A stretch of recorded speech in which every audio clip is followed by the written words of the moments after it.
The number of new COVID-19 cases in St. Catherine has been trending down, but the authorities in that parish have more problems on their hands, from stigma in communities, difficulty locating persons for testing, and persons still testing positive after 6 weeks. Kalisha Williams has that story.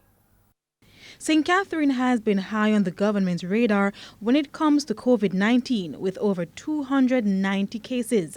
But for weeks now, the number of new cases in the parish has been on the decline. Although the health department would love to breathe a sigh of relief, they are still not in the clear. Speaking at the latest St. Catherine Municipal Corporation meeting, Medical Officer for Health Dr. Francia Prosper Chen said it's particularly challenging in tracking down persons for testing.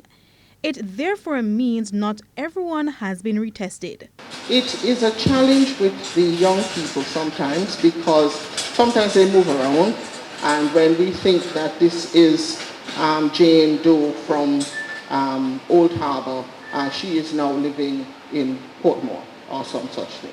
And so we have to now call everyone so that we can say, yes, they can tell us, yes, we have been tested, give us a date, we verify, and we check their status.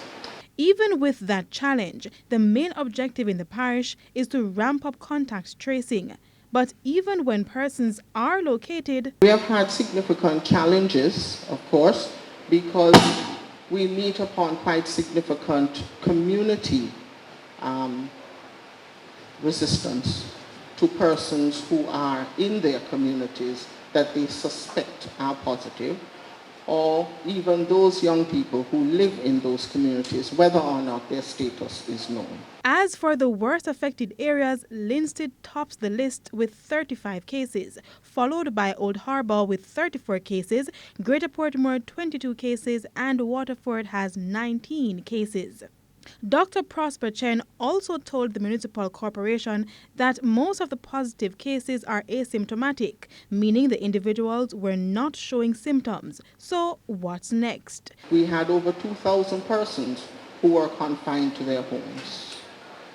We have released maybe about 460 so far. The rest will remain until the process is completed. The retesting results are reviewed, and then we analyze to see who needs to be isolated, who needs to continue in quarantine. Kalisha Williams, TVJ News.